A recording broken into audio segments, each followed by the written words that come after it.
Hi and hello there, Gemini. Welcome new subscribers. My name is Henry Trini Easton Buyers. Thank you po sa inyong walang sawang love at support for me. Kung di niyo pa alam, mayroon pa po tayo other channel link down below sa ating description box. If interested, just click that link para mapunta kayo doon and araw-araw nag-upload po tayo ng collective readings for all signs there. At yun nga natin gender dito sa babae, lalaki, LGBT, lahat tayo welcome. Just take only what resonates. So let's go ahead and check these messages for ya, guys. Archangel Michael, thank you so much. Angel guides need Gemini. Can we get messages for them, please? What does Gemini needs to know? Can you please show me mga mensahe for Gemini?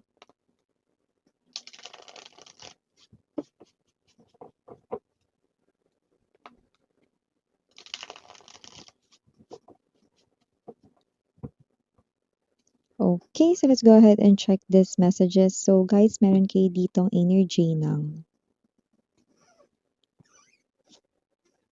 the Wheel of Fortune, the Two of Candles, the Ten of Cups, the Eight of Candles, the Eight of Coins, Four of Coins, bottom of the deck for my Gemini people, the Ten of Girls, the Maiden of Girls, and the Nine of Cups.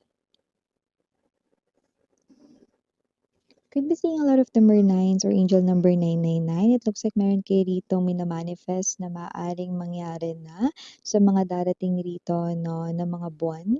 Hulmado na kasi ito ngayon at ang form niya medyo nakikita na natin ang shape. So, ibig sabihin kapag ka ganun, possible na ito ay mangyari na talaga no, sa mga darating na mga buwan. Wow! So, you can look forward to it. You can expect it na. Whatever that wish ba yun, Miss Yan? Yes, whatever that wish that you keep on holding on to that.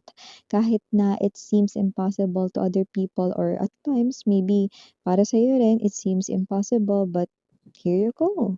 This is it, pansit. Ito na yun. Gemini. So, yeah, lalo na kapag mas nakakita ka ng number 9 or dalawang number 9 or isang number 9, no? Or triple 9. Yan. Strong signs din. Ayan. So, aside from that, nakakuha rin ako ng energy dito. Maaaring meron ditong energy na baka may makikilala ka ritong bago. Okay? So, nakikita natin na ito ay sa isang kasiyahan, birthday, or event. There's a crowd of people. Pwede rin naman yan sa yung work, event, seminar. Yan. Yung iba, it might be sa concert. Baka may mamit ka dyan.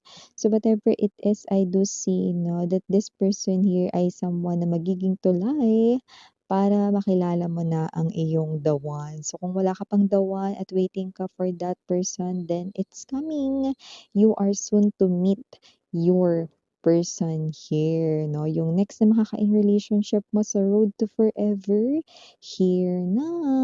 So, yeah, mga babes, so para naman dun sa may person sa kanilang isipan, no, na matagal na silang may gusto dun, matagal na sila rito, no, na kayo ito 'no, na nagho-hold on dun sa there's something about promise, may pinangako ba sa inyo ang person na ito? Well, kung sino man ito parang nawalan kayo ng contact or kung meron man less talk kayo.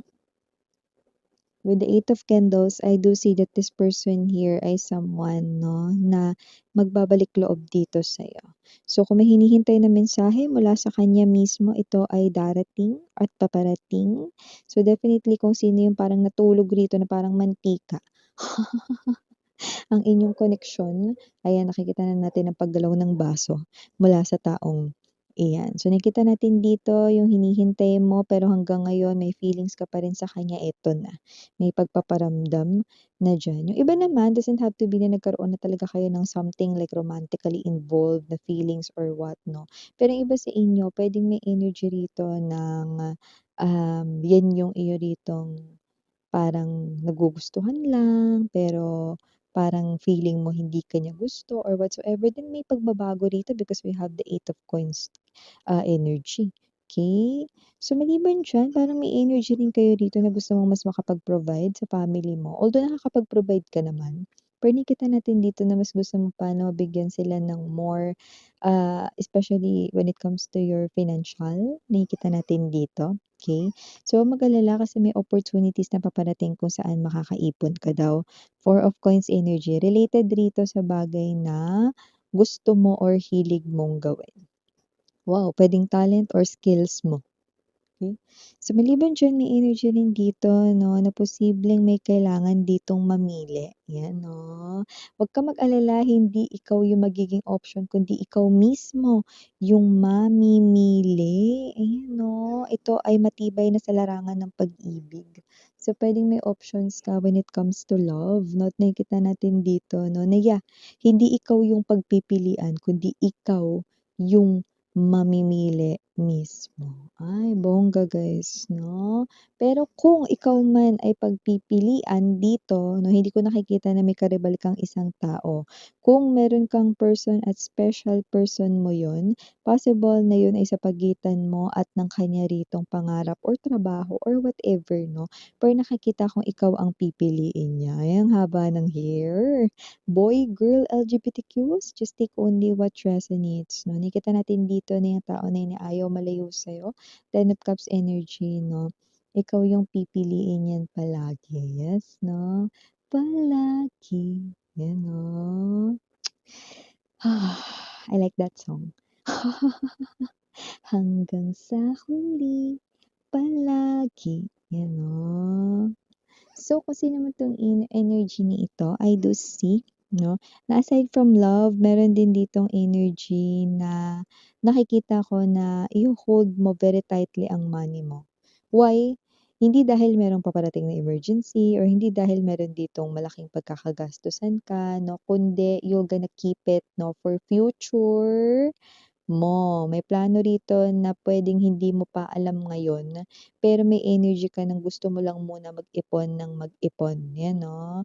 Kung ano yang plano na 'yan, magpapakita 'yan kapag handa na yung ipon mo, ano? Ano sabi mo, Miss yan, maraming napaano dun, ano Miss yan? 'Yan 'no. Ikaw ito na gusto mo dito akala mo normal lang 'yan kasi gusto mo New Year's resolution mo yung mag-ipon, 'di ba?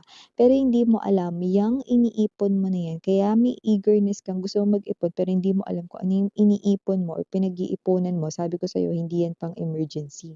Hindi rin 'yan yung biglaang malakihang gastos mo, kundi may paglalagyan niyang pera na 'yan at ang makikinabang nun ay walang iba kundi ikaw siyempre, 'no? Pero hindi pa nga yan lilitaw ngayon, maaaring lumitaw pa yan kapagka nandun na yung ipon mo sa punto na handa na ito sa talagang paggagamitan niyan. Maaaring ito ay negosyo or maaaring ito 'no, ay may kinalaman sa yes, property establishmento. So, puwede na rin nating ipasok dun yung dream house, 'yan 'no. So, may gano'n tayong klase ng energy, wow! Or baka yan yung pangnegosyo mo na ngayon, hindi mo nakikita yung sarili mo magnenegosyo, pero pangnegosyo yan, yes. Kaya yun ang nakikita natin dito, wow! You also have here the Ten of Kills energy. So, I do see 'no, na mukhang meron ditong energy ng ex mo dati na in-involve ka sa isang third party situation.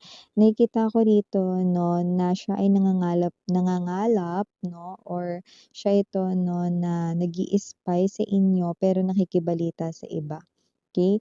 At siya ay nasa piling pa rin ng third party, okey, Gemini. Pero nagiging maingat siya na hindi malaman ng mga tao sa paligid niya lalo na 'no, na iniingatan niyang 'wag itong makarating sa inyo, 'yan. So, definitely I do see, nakikita ko rito na yung person mo nagpaplano na rito 'no, ng escape plan